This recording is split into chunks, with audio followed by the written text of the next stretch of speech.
came home not too long ago, a guy that, you know, you used to know, Tekashi 6ix9ine. Yeah. Now, I'm going to ask you your opinion on this. Uh. I can't get a consensus from people about whether or not 6ix9ine is going to be able to be successful as a rapper after everything that he did. I think he will be. You think he will be successful? Yeah. You think that enough people, you think Tekashi 6ix9ine will be successful? Yeah, I do. And the reason being is the guys that actually look, lifestyle, the way they grew up, right? One second.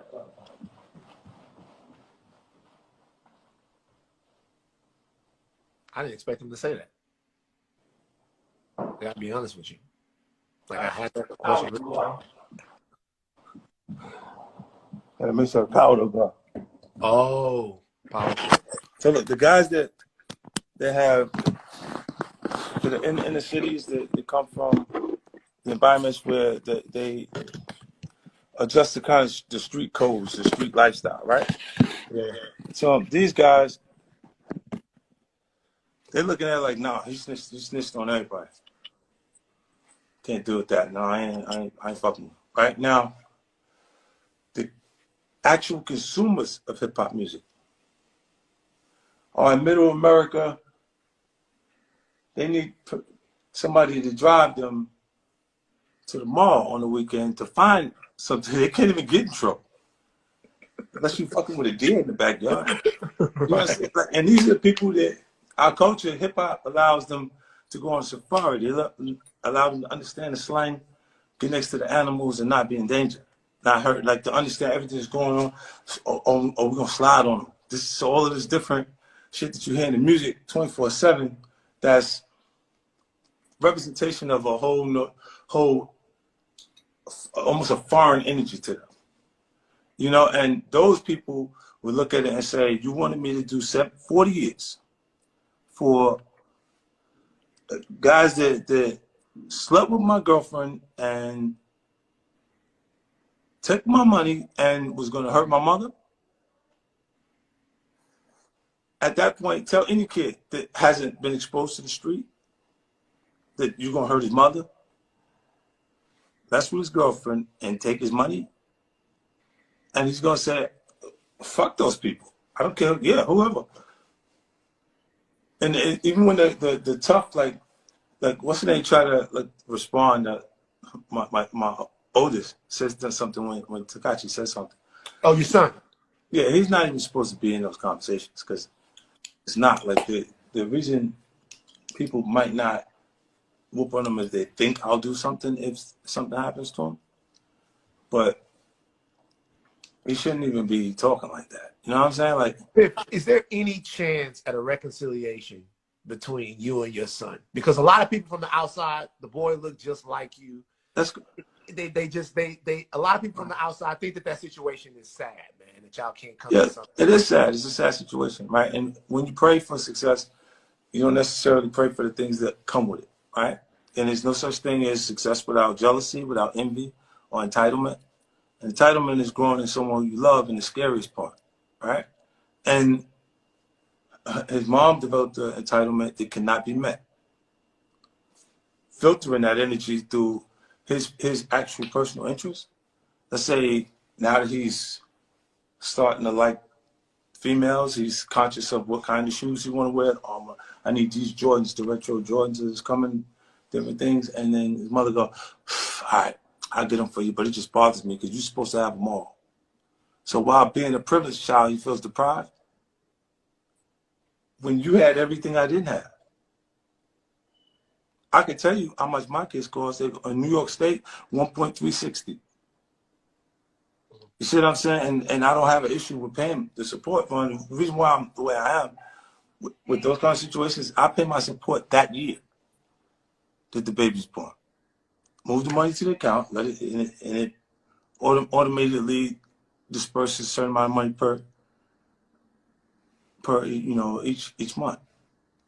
So with him, I noticed over the years like it developed, because I blamed it on his mom for a long time. But it's not his mother, it's him. Like I've gone places where he was at, he left. Fifth, you love your son? I used to. You ask yourself how long, a complicated question would say, how long can you love something that don't love you back?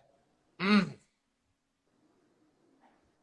You see, so in this experience, you look and you say, I,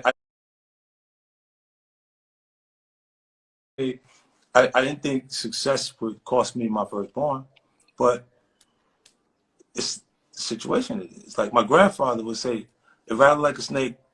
If it slithered like a snake, is it a snake or do you need to be bit? Right? And that's the Aiken, South Carolina, and this the country, she'll say. And what he keeps saying is every time you see the boy, he show up with somebody you got a problem with. What does that day? People will always try to make relationships on a common bond of disliking someone. Like, be friends with you because your enemy is my enemy. Yeah. And he sees himself that way.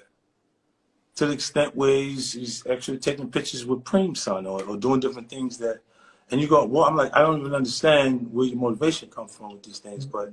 Can you excuse any of that because of how young he is? No, he's 23 years old, 24 years old. It's not a baby no more, it's a grown man. See, I look at you as you've grown, the decisions that you make as you start to pass what they would have did to us. They would have charged me like an adult at 15. So at 23, it's like you grown in my head. My homeboys, they had their babies at 15. At that point in the neighborhood, that was when you actually got into, we started to you know what I'm saying? It started to really get into, and everybody 15, 16 years old was the point that he was having kids. So like I was super late with him because I didn't want to have, something that I didn't actually connect with because we both was babies, at that point. And then later, I mean, all these things don't turn out the way you want it. Life doesn't work like that. You know what I mean? And what would have to happen for you guys to have a relationship again? That's the last question I'll ask about it. I don't know. I ran into him one time. This is ill, right? Right after, it was 2 months before his support was finished, right? And at the time, he's standing at the desk talking to the jeweler, and he had a small diamond chain, 2 small diamond chains, trying to get a bigger diamond chain, right? Trading them, see how much you get that one. And I walked in, he goes, "Oh, you have somebody like watching me?" I said, "Nah." He said, "Oh, so coincidence?" He said, "Yeah, coincidence." Then he turned back to the jeweler. He goes back to talking to the jeweler, and he's like, "Nah, I can't do that." Now I'm like, because of how much the jeweler's asking him for, saying he can't do it. But he doesn't realize that he's at the booth negotiating, putting 2 small diamond chains back to get a bigger diamond chain with the money I'm mailing him. His mother never had a job. She didn't do nothing.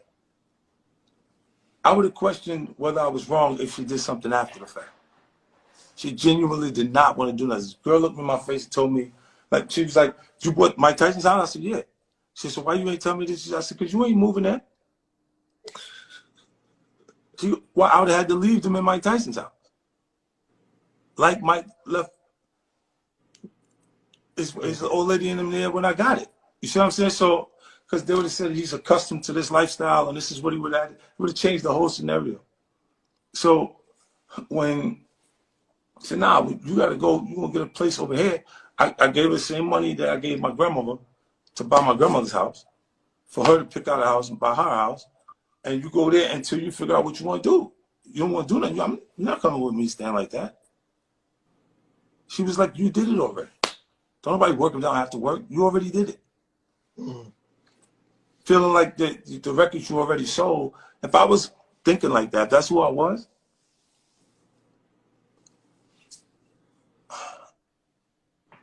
Yeah. They've been over. Damn. Because if you think about it, a lot of people, like in the book I say, when you hustle, right? When you're a hustler, you adapt a mentality, you live by those ways, right? If you experience a setback, it's okay. It's always, the setback is for the get back. It's for, for you to feel that low, the way you feel when something goes bad. Damn, it's for how it feels when it's going right, right? So you can actually feel that, experience that joy at that point, and then you go, You could be getting money. The police sweep. You got 3 people busted at one time. You got to bail all of them out. I pay lawyer fees for all of them.